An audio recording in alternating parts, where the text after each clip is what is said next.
Boost Mobile highlights now. Practice number 1, Armour All, Sydney, SuperNight. Gorgeous day in Sydney.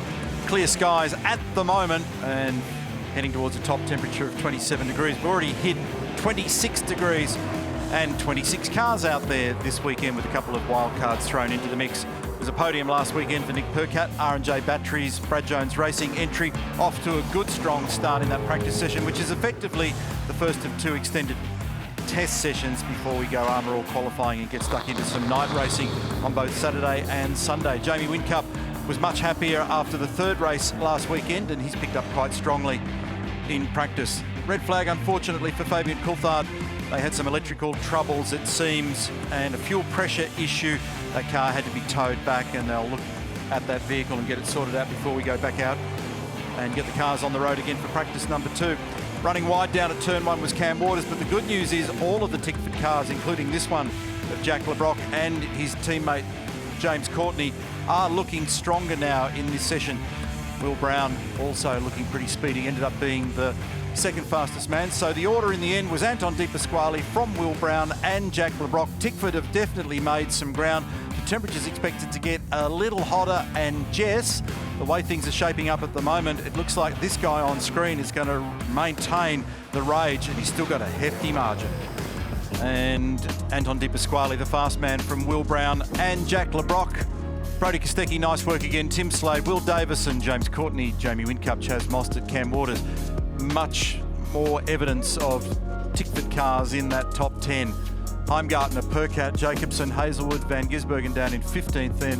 Macaulay Jones, Jake Kostecki, Goddard, Pye, Randall. Not a bad job to open his account.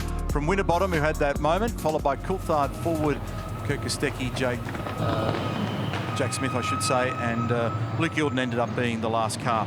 Practice start time now. And just while we're focusing on a Ford Mustang there, a little bit of sad news out of Florida this morning.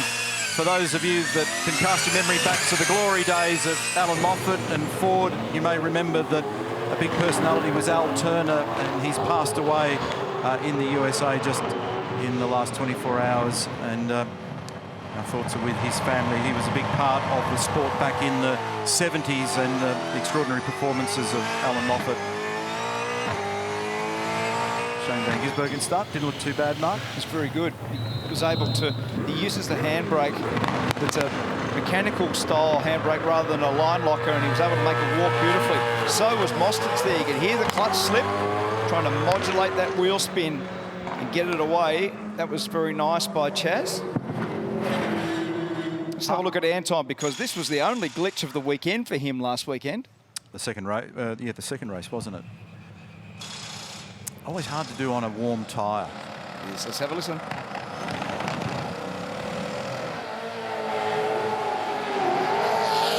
fair bit of wheel spin, but not bad.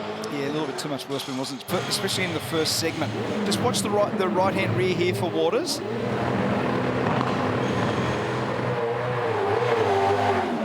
Nice. It bogged down just slightly at the end of the first sector, and he was trying to modulate the amount of throttle and clutch just to stop it from bogging, and only a little bit. That'll only be about 1/10 of a second in a 4-second 0 to 100.